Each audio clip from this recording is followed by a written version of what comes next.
Hello बच्चों, आप सबका स्वागत है एक बार फिर अपने YouTube channel Agastya math academy में। आज की हमारी वीडियो रहेगी क्लास 9th की चैप्टर 6 की एक्सरसाइज 6.3 पर रहेगी, जिसमें हम आज इसके क्वेश्चन नंबर 6 को क्या है सोल्व करेंगे। हमारा क्वेश्चन नंबर 6 क्या है, सबसे पहले हम सोल्व करेंगे यहाँ पर, जिसमें क्या कह रहा है। एक कार है जिसके दो वाइपर है बच्चों, ये ध्यान रखना, दो वाइपर है। अब दोनों एक दूसरे को ओवरलैप भी नहीं कर रहे हैं, यानी अलग अलग चल रहे हैं। और वाइपर के जो ब्लेड की लेंथ है वो कितनी है, 28। आपने कभी वाइपर देखा होगा तो वाइपर कैसे घूमता है बच्चों, यहाँ से क्या रहता है, वो बिल्कुल फिक्स रहता है। और इस तरह से वो क्या ऐसे घूमता रहता है, ऐसे हमेशा ऐसे घूमता है। तो जब वो घूमता रहता है तो आपने एक बात नोटिस की होगी, वो इस तरह से यहाँ पर क्या करता है, कुछ एक सेक्टर बनाता है, ऐसे घूमता रहता है ना वो। और ये कह रहा है ये जो सेक्टर ये कितना है, 120 डिग्री का है, ठीक है। और यहाँ पर जो वाइपर की लेंथ रहेगी बच्चों, जो वाइपर की लेंथ रहेगी वो इस आर्क का क्या रहेगी, हमारा रेडियस रहेगी। तो ये 28 सेंटीमीटर क्या हो जाएगा, उसका रेडियस हो जाएगा। तो अगर बात करें यहाँ पर सबसे पहले जो लेंथ होगी हमारी ब्लेड की, वो क्या बनेगी बच्चों, रेडियस बनेगी। वो क्या बन जाएगी, रेडियस। यानी कि 28 सेंटीमीटर क्या हो गया, उसका रेडियस हो गया। तो ये कह रहा है ये बताना कि टोटल कितना एरिया वो क्लीन करेगा ईच स्वीप ऑफ ब्लेड, ठीक है। तो टोटल हमारा जो एरिया क्लीन करेगा, तो area swept by blade, each blade, हर एक ब्लेड कितना करेगा, हमें पता है थीटा बाय 360 इंटू का पाई आर स्क्वेयर करेगा, है ना। क्योंकि पूरे का पाई आर स्क्वेयर होता है, तो सेक्टर का कितना हो जाएगा, थीटा बाय 360। थीटा कितना बच्चों मेरा 120 है, बाय 360 इंटू पाई की वैल्यू क्या रखी हमने 22/7, और रेडियस कितना हो गया 28 इंटू 28। ये तो कैंसिल हो गया, हमारा 3 पे गया, 7 से कितने पे गया बच्चों, 4 पे गया। तो ये हमारा कैंसिल होके आ गया है। अब 3 से हमारा इनमें से कोई भी नंबर क्या है, कैंसिल नहीं हो रहा है, नहीं हो रहा है। तो अब हम यहां पर क्या करेंगे, इसको मल्टीप्लाई करेंगे। अब मल्टीप्लाई कैसे करेंगे, हमें दिख रहा है कि मैं अगर देखूं तो ये 24 है, वो 22 है, ये 28 है, और ये 4 बचा है। तो सबसे पहले मैंने क्या किया, यहाँ पर 4 को 28 से मल्टीप्लाई किया। बताया था ना कैसे करना है, इसको 30 मान लो, 34 जा 120, 120 में से 2 4 जा 8 माइनस कर दो, तो कितना बच गया 112, और इनटू में है 22। 112 का डबल कितना हो गया, 224, और एक बार वो लिख दे 224, तो 4 6 4 2, तो ये हमारा हो गया 2464/3 स्क्वायर सेंटीमीटर एरिया क्या वो कवर करेगा, ठीक है। लेकिन ऐसे कितने ब्लेड है वहां पर, ऐसे हमारे 2 ब्लेड हैं बच्चों। कितने ब्लेड हैं, 2 ब्लेड हैं। तो टोटल एरिया कितना स्वेफ्ट होगा, total area swept by blades, तो कितना हो जाएगा, एक कितना कर रहा है, एक कितना कर रहा है, तो 2 मिलकर कितने करेंगे बच्चों, इसको इससे क्या कर देंगे, मल्टीप्लाई कर देंगे। अब इसका भी डबल कर दो हमारा, तो ये 24 का डबल 48, 48, और ये हमारा कितना हो गया 128, है ना। तो ये कितना हो जाएगा 4928/3 हो गया, हो गया ना ये ऐसे। अब इसको यहां पर क्या कर दो, कैंसिल कर दो, 16 4 जा 16 3 जा 48, है ना। 1 बच गया, 4 पे गया 12, ये तो पूरा हो गया। 3 2 जा और 2 बच गया, तो 6 7 आएगा। तो इतना स्क्वायर सेंटीमीटर एरिया क्या है बेटा, ये कवर करेंगे दोनों मिलकर। तो दोनों ब्लेड मिलकर कितना एरिया स्वेफ्ट करेंगे, इतना एरिया स्वेफ्ट करेंगे। तो ये बड़ा ही सिंपल सा इजी सा क्वेश्चन था हमारा। अब आते हैं नेक्स्ट क्वेश्चन की तरफ। नेक्स्ट क्वेश्चन क्या कह रहा है, एक कोड है किसी सर्कल की जिसका रेडियस कितना बच्चों r है, और वो कितना एंगल सबटेंड कर रही है, 60 कर रही है, ठीक है। तो कह रहा माइनर सेगमेंट का एरिया बताना कितना होगा। देखो समझते हैं, ये मान लो मेरा क्या एक सर्कल है इस तरह से, ठीक है बच्चों। यहां पर एक कोड है कुछ इस तरह से, जिसने क्या किया, एंगल जो बनाया है सबटेंड किया, वो कितना किया, 60 डिग्री किया है। ये हमारा वो हो गया। अब एक बात समझते हैं, ये मेरा आर है, ये मेरा आर है, रेडियस है भाई दोनों।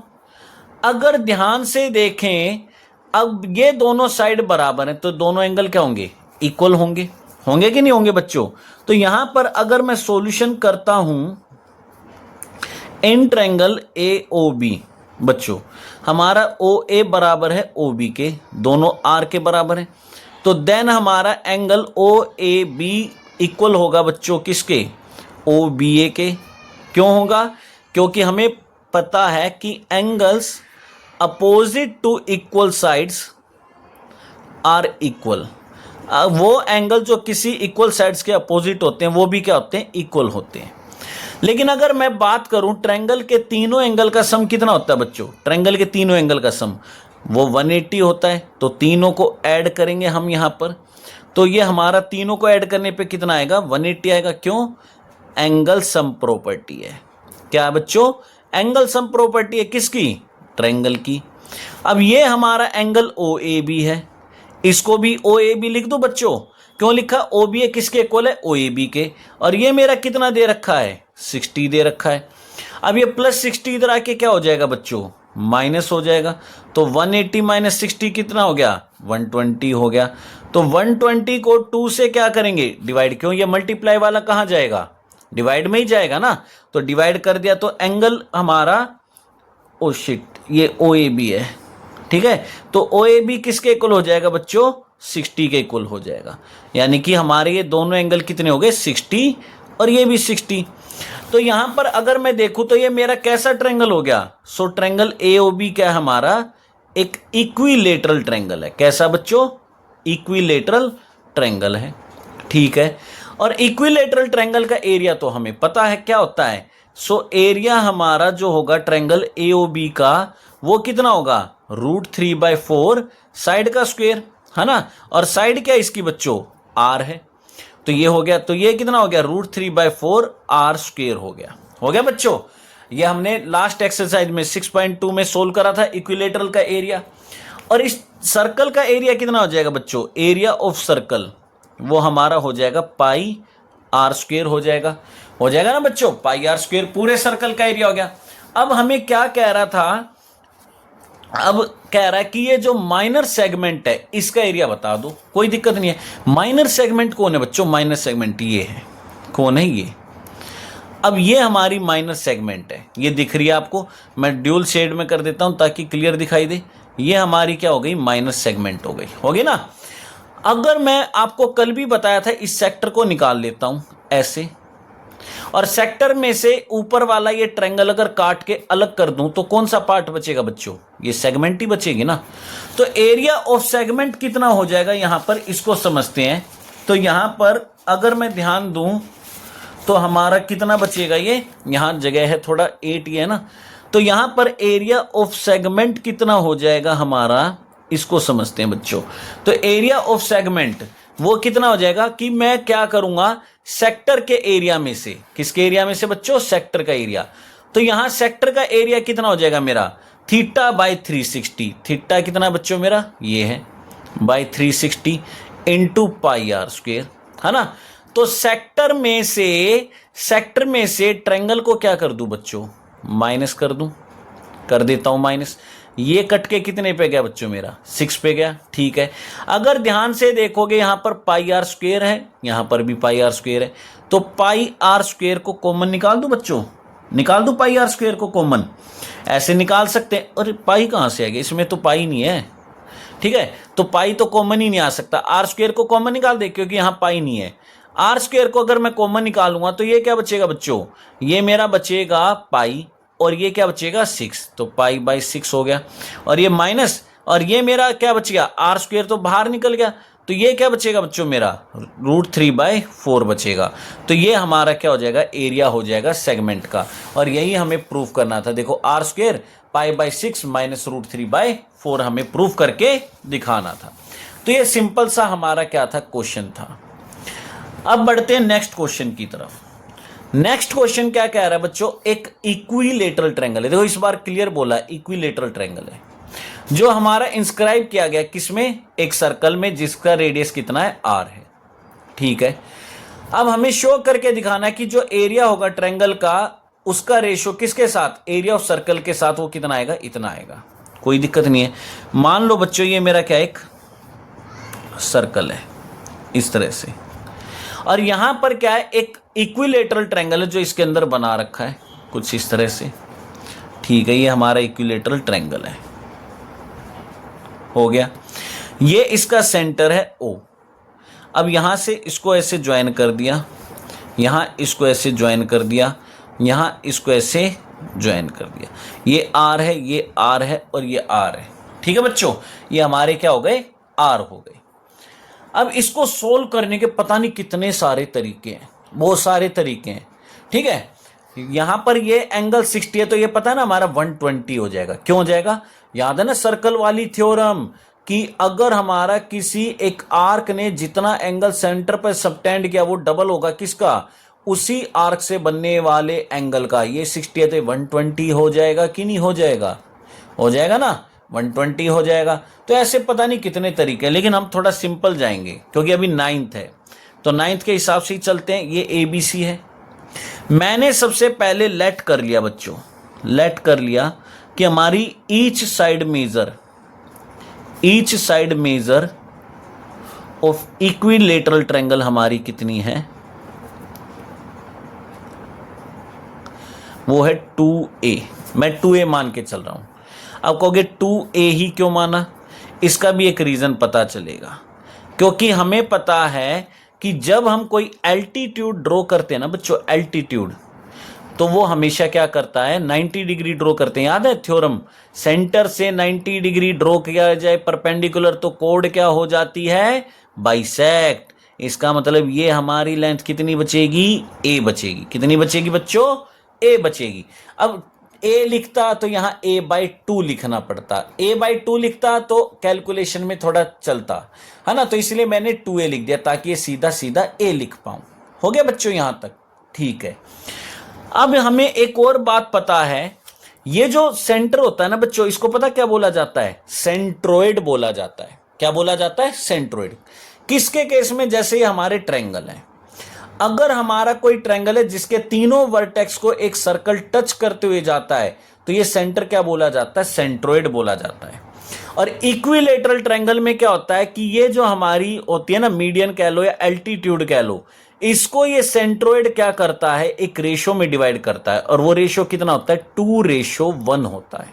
क्या होता है बच्चों, 2:1। ये प्रॉपर्टी होती है एक इक्विलेटरल ट्रायंगल की कि उसका सेंट्रोइड उसके मीडियन को क्या कर देता है, 2:1 में डिवाइड करता है। अब 2 किधर आएगा, 1 किधर आएगा, 2 हमेशा वर्टेक्स वाली साइड पर रहता है और 1 रहता है दूसरी साइड पर। यह बात समझ में आ गई है, तो ये हमारा 2:1 में डिवाइड करेगा। तो हमें पता है, एज वी नो दैट बच्चों, कि जो सेंट्रोइड होता है ऑफ इक्विलेटरल ट्रायंगल, वो क्या करेगा, डिवाइड्स इट्स मीडियन इन 2:1, है ना। तो इसका मतलब बच्चों ये क्या हो गया, OA अपॉन में OD, इसका रेशो कितना आएगा बच्चों, 2:1, ये हो गया। अब OA तो कितनी है मेरी, R है, OD नहीं पता है, ठीक है। तो R किसके को होगी, ट्वाइस ऑफ OD, यानी कि OD हमारी कितनी हो जाएगी बच्चों, R/2, यानी कि ये जो लेंथ होगी मेरी हो गई R/2। तो पूरी लेंथ कितनी हो जाएगी बच्चों, पूरी लेंथ AD पूरी हो जाएगी OA प्लस का OD, यानी कि R प्लस का R/2। तो ये कितना हो गया, एलसीएम लेंगे तो कितना हो जाएगा, 3R/2 हो जाएगा। कितना हो जाएगा बच्चों, 3R/2। एलसीएम लेके सोल्व करना, ये 3R/2 आ जाएगा। हो गया। अब मुझे ये पूरी साइड पता है ना, पूरी साइड पता है।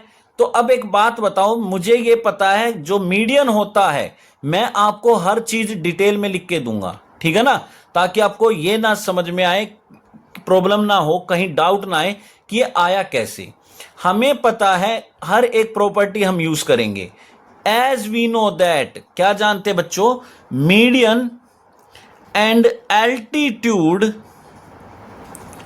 Of an equilateral triangle are same. ये हमने 7th क्लास में पढ़ा है, ये 7th क्लास में प्रॉपर्टी पढ़ी होगी आपने कि किसी भी इक्विलेटरल ट्रायंगल के जो मीडियन होता है, एल्टीट्यूड होते हैं, वो क्या होते हैं बच्चों, सेम होते हैं।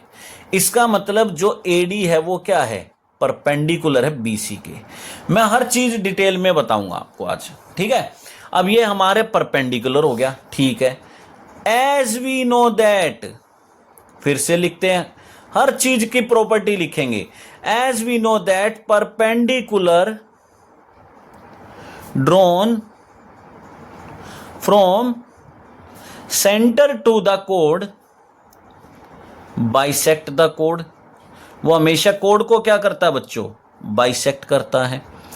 इट मीन्स हमारी BD किसके इक्वल होगी बच्चों, DC के, यानी कि 2A का हाफ हो जाएगी, A हो जाएगी। BD इक्वल हो जाएगी DC के, यानी दोनों BC का क्या हो जाएगी, हाफ हो जाएंगी, क्योंकि किसी भी लेंथ के दो इक्वल पार्ट क्या होते हैं बच्चों, उसका हाफ होता है। तो ये A हो गई दोनों। अब ये कैसा ट्रायंगल है बच्चों मेरा, ABD कैसा, एक राइट एंगल ट्रायंगल है ना, हमने लिख दिया है कैसे, ये परपेंडिकुलर है। तो in right angled triangle ABD। अब कहोगे हम इतना लंबा जा ही क्यों रहे हैं, क्योंकि बच्चों जब तक हमें R और A का रिलेशन नहीं पता चलेगा ना, हम रेशो नहीं निकाल पाएंगे। ये ध्यान रखना, रेशो तभी निकलेगा जब R और A का रिलेशन पता होगा। इसके लिए हम इतना कर रहे हैं, बात समझ में आ रही है, इसके लिए हम इतना लंबा इसको खींच रहे हैं। अब हमारा रिलेशन कैसे पता चलेगा, ये हमारी यहां पर 90 डिग्री है, तो राइट एंगल ट्रायंगल है, तो पाइथागोरस यूज कर सकता हूं मैं इसमें बच्चों, यूज करेंगे पाइथागोरस थ्योरम। परपेंडिकुलर के सामने वाली क्या होती है बच्चों, हाइपोटेनस। तो AB का स्क्वायर किसके इक्वल हो जाएगा, AD का स्क्वायर प्लस में BD का स्क्वायर। तो AB का स्क्वायर किसके इक्वल हो जाएगा बच्चों, AD का स्क्वायर प्लस में BD का स्क्वायर। अब AB क्या है 2A, BD क्या है A, और ये कितनी आई थी मेरी पूरी 3R/2। तो लिख दो इसको, ये है मेरी 2A का स्क्वायर, ये है मेरा 3R/2 का स्क्वायर, और ये कितनी है बच्चों मेरा A का स्क्वायर। अब 2 का स्क्वायर कितना हो गया बच्चों 4, A का A स्क्वायर, 3 का कितना हो गया 9, R का R²/4, और ये हो गया A का स्क्वायर। हो गया बच्चों। अब ये प्लस इधर आके क्या हो जाएगा बच्चों, माइनस हो जाएगा, तो कोई दिक्कत नहीं है, कर देंगे। ये कितना बचेगा 3A² बचेगा, कितना बचेगा 3A², काट दें इसको। तो A का स्क्वायर कितना हो गया बच्चों 3R²/4 हो गया, हो गया। तो यहां पर बच्चों मैं क्या लिख सकता हूं, A का स्क्वायर, चलो ऐसे ही छोड़ दो, छोड़ो ऐसे ही छोड़ दो। अब यहां पर मेरे को रेशो निकालना किसका, area of triangle ABC, equilateral triangle, और किसका चाहिए था उसको, सर्कल का चाहिए था। इक्विलेटरल ट्रायंगल का एरिया क्या होता है बच्चों 3/4 साइड का स्क्वायर होता है, और इसका क्या होता है सर्कल का, पाई R का स्क्वायर होता है, यही होता है पाई R का स्क्वायर होता है, R इसका R ही है। अब मैं यहां पर देखूं, ये मेरा हो गया 3/4, ये नीचे आ गया 4, आ गया बच्चों, ये पाई है, ये R है। 2 का स्क्वायर कितना हो गया बच्चों 4, और A का कितना हो गया A² हो गया। इसलिए मैंने इसको रोक दिया, क्योंकि मुझे ध्यान आया यहां A² आना ही आना है, तो A² की वैल्यू पुट कर दूं अब मैं यहां पर। तो ये क्या हो गया 3/4 इंटू 4 और इंटू A का स्क्वायर, ये कितना हो गया 3R²/4, और नीचे क्या बचा हुआ बच्चों पाई R का स्क्वायर बचा हुआ है। ये हो गया, एक 4 से एक 4 कट गया, ठीक है बच्चों, R² से R² कट गया, ये हो गया। तो ये कितना हो गया 3 इंटू 3 √3, 3√3, और 4 इंटू पाई 4 पाई। तो ये हमारा आ रहा है, और हमें यही प्रूफ करना था कि इनका रेशियो कितना आएगा 3√3/4 पाई आएगा, और इस तरह से हम इसको क्या फाइंड आउट कर सकते हैं। तो बड़ा ही अच्छा सा क्वेश्चन था, एग्जाम के अकॉर्डिंग चले तो बड़ा ही इंपॉर्टेंट क्वेश्चन है, तो थोड़ा सा बस ध्यान से आपको यहां पर इसको समझना है। अब आते हैं नेक्स्ट क्वेश्चन की तरफ। नेक्स्ट क्वेश्चन क्या कह रहा है बच्चों, एक स्क्वायर है जो इंस्क्राइब्ड किया गया, इंस्क्राइब्ड मतलब अंदर बनाना, सर्कमस्क्राइब्ड मतलब बाहर बनाना। ये मान लो मेरा एक सर्कल है इस तरह से, अब इसके अंदर क्या किया, एक स्क्वायर बना दिया ऐसे, ठीक है बना देंगे, कोई दिक्कत नहीं है। अगर मैं देखूं तो ये मेरा क्या है डायगोनल हो गया इसका, और ये डायगोनल कहां से पास होगा पता ना, डायमीटर से। अब कहोगे क्यों, याद करो थ्योरम सर्कल की, कि सेमी सर्कल में 90 डिग्री कौन बनाता है, डायमीटर बनाता है, और कोई नहीं बना सकता है, नहीं बना सकता है ना, तो इसलिए ये हमारा क्या होगा डायमीटर होगा, ये हमारा हो गया, कोई दिक्कत है। और इसका रेडियस कितना बच्चों R है, ये R है, तो इधर भी क्या होगा R होगा। मैं हर एक चीज आपको लिख के दूंगा ताकि आपको बाद में कोई डाउट ना रहे, है ना। तो यहां पर हमारा ABCD क्या बच्चों एक स्क्वायर है, क्या एक स्क्वायर है। तो हमने लेट कर लिया इसकी सभी साइड्स का मेजर, AB बराबर BC बराबर CD बराबर DA, चारों बराबर होंगी, और चारों का मेजर मान लिया मैंने A, क्या मान लिया बच्चों A, A A A ए। और सभी एंगल्स का मेजर क्या होगा बच्चों? ए बी सी बराबर, बी सी डी बराबर, है ना, सी डी ए बराबर और डी ए बी बराबर, चारों 90 होंगे, यानी ये 90 है। अगर ये 90 है, as angle D A B हमारा क्या है? इज 90 डिग्री, देन हमारी बी डी क्या होगी? डायमीटर होगी कि नहीं होगी बच्चों?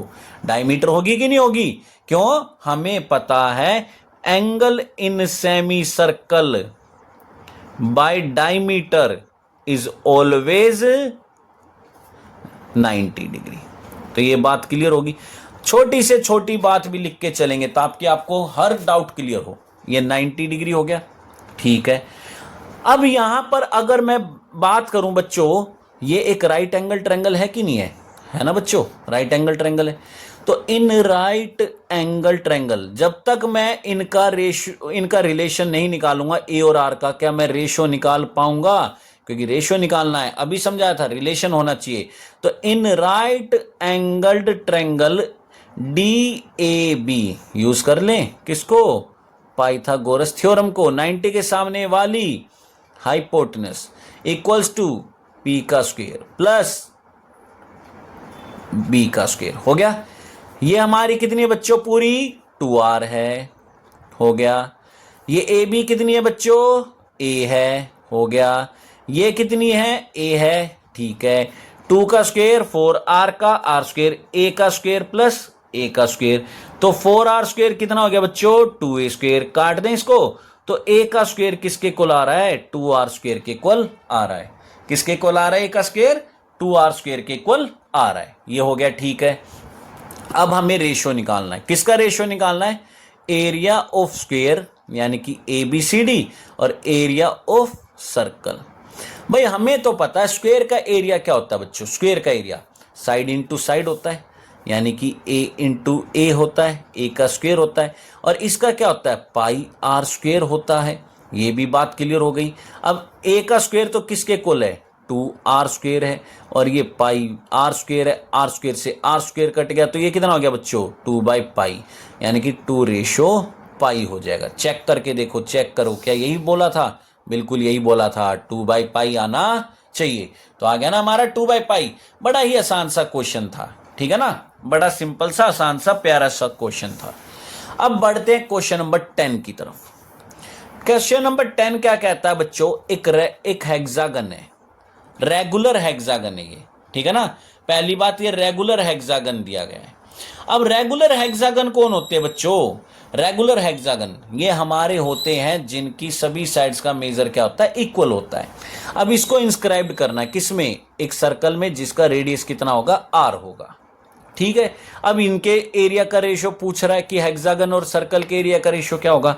ठीक है, समझते हैं इसको भी, कोई दिक्कत नहीं है। ये हमारा सर्कल है बच्चों, ये हमारा सर्कल है। इसमें एक हेक्सागन बना लेते हैं हम रेगुलर, कुछ इस तरह से।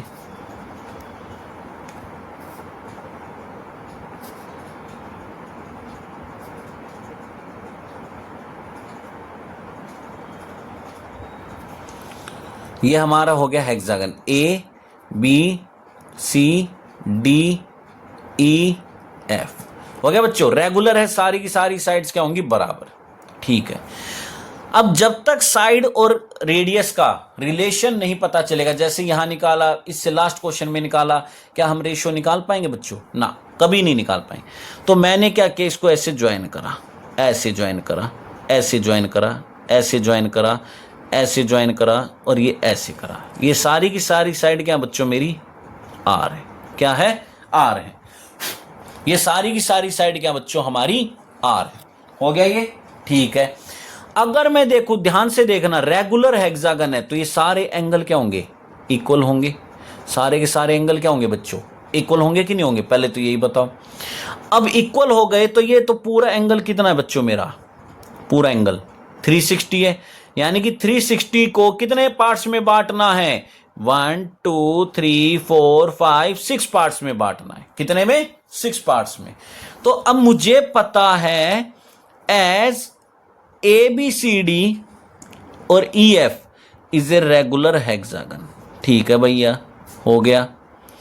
तो यहां पर ईच एंगल का मेजर यानी AOB, ये एंगल AOB कितना हो जाएगा बच्चों? AOB मुझे पता कंप्लीट एंगल 360 होता है, तो 6 से डिवाइड कर दूंगा, तो ये कितना आएगा? 60 डिग्री। कितना हो गया बच्चों? 60 डिग्री। अब भी ध्यान से देखना, मैंने अभी जो क्वेश्चन किया था याद है? इक्विलेटरल ट्रायंगल वाला, ये एंगल 60 आया था, तो ये दोनों भी क्या आएंगे? 60 आएंगे। आएंगे कि नहीं आएंगे? अगर ये 60 आएंगे तो ये कैसा ट्रायंगल हो गया? इक्विलेटरल। तो यही देखते हैं पहले, हमारा इन ट्रायंगल AOB हमारी OA बराबर है OB के, दोनों रेडियस है, तो दोनों ये एंगल OAB इक्वल होंगे बच्चों किसके? OBA के, है ना? क्यों होंगे? रीजन वही है, angles opposite to equal sides are equal. ठीक है, कर दिए इक्वल। लेकिन अगर मैं देखूं ट्रायंगल के तीनों एंगल का सम कितना होगा बच्चों? 180 होगा। बट एंगल OAB प्लस का OBA प्लस का हमारा AOB तीनों मिलकर 180 बनाएंगे। क्यों बनाएंगे? Angle sum property of triangle, reason लिख देंगे angle sum property of triangle. अब इन दोनों को तो एक ही नाम से लिख दो, OBA प्लस में OBA या OAB प्लस में OAB, और ये हो गया हमारा 180। अब ये कितना हो गया बच्चों? 2OAB, और ये हमारा कितना था? 60। ये प्लस 60 इधर आके क्या हो जाएगा बच्चों? माइनस हो जाएगा। क्योंकि 60 कहां से है? ये देखो हमने निकाला हुआ है ना? अब ये ट्वाइस ऑफ एंगल OAB कितना हो गया बच्चों? 120 हो गया, तो कैंसिल कर दें, तो एंगल OAB किसके को ला रहा है बच्चों? OBA के, दोनों किसके को ला रहे हैं? 60। तो इसका मतलब ये कैसा ट्रायंगल हो गया हमारा? एक इक्विलेटरल ट्रायंगल हो गया बच्चों। कैसा हो गया? Equilateral triangle. कोई दिक्कत नहीं है। इक्विलेटरल ट्रायंगल का तो एरिया आता हमें निकालना, आता कि नहीं आता इक्विलेटरल ट्रायंगल का एरिया? तो यहां पर अब एरिया ऑफ ABCDEF अपॉन में एरिया ऑफ सर्कल, इसको लेते हैं। अब ABCD का एरिया कितना हो गया? देखो मैंने ट्रायंगल लिया इक्विलेटरल, ये वाला इक्विलेटरल ट्रायंगल का एरिया क्या होता है? √3/4 साइड का स्क्वायर। साइड तो क्या है? R है। ये एक ट्रायंगल का है, सिर्फ एक का। और ऐसे कितने ट्रायंगल बच्चों? 2 3 4 5 6। अगर 6 से मल्टीप्लाई कर दूं तो पूरा हेक्सागन कवर हो जाएगा। अगर मैं ऐसे 6 इक्विलेटरल ट्रायंगल ऐड कर दूं तो पूरा हेक्सागन रेडी हो जाएगा। तो मैंने 6 से मल्टीप्लाई किया, और हमारा इसका एरिया कितना होता है? πr² होता है। कितना होता है बच्चों? πr²।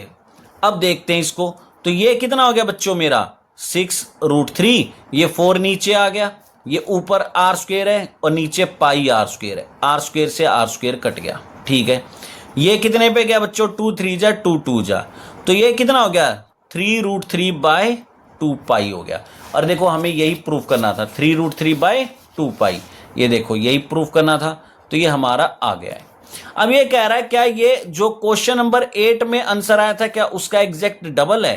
क्वेश्चन नंबर 8 हमने यहां सोल्व किया था, ये हमारा क्वेश्चन नंबर 8 है, पीछे है इसमें। ये रहा, देखो कौन सा था? इक्विलेटरल ट्रायंगल वाला। इसमें कितना आया था? 3√3/4π, है ना? ये कह रहा है इसका डबल वो है। चेक कर लेते हैं इसका डबल है या नहीं है। तो ये हमारा आ रहा है यहां पर, है ना? आ रहा है कि नहीं आ रहा है? अगर मैं उस एरिया को लेकर आता हूं, वो एरिया कितना है बच्चों मेरा? ये है। अगर मैं उसका ट्वाइस करूंगा तो ऐसे करूंगा, है ना? इस वाले एरिया का देखो, ये पीछे रहा, इस वाले एरिया का 3√3/4π, यही है हमारा क्वेश्चन नंबर 8। देखो है ना यही। तो अगर मैं इसका ट्वाइस करूंगा तो बच्चों ये कितना हो गया? 2 से 2 कट गया, तो ये कितना हो गया? 3√3/2π। तो डबल आ रहा है कि नहीं आ रहा है? तो ये स्टेटमेंट हमारी क्या बिल्कुल ओके है। तो इस तरह से हम यहां पर क्या कर सकते हैं? अपने इन क्वेश्चंस को सॉल्व कर सकते हैं। आई होप मैंने आपको थोड़ा सा अच्छे से समझाने की कोशिश की होगी, हर एक चीज का प्रूफ देने की कोशिश की है, हर एक का रीजन देने की कोशिश की अपनी तरफ से। फिर भी अगर डाउट है तो आप बेझिझक कमेंट कर सकते हैं, मैं आप सबके डाउट क्लियर करने की पूरी कोशिश करूंगा। मिलते हैं नेक्स्ट वीडियो में जल्द से जल्द exercise end of chapter exercise के साथ। तब तक के लिए धन्यवाद, थैंक यू।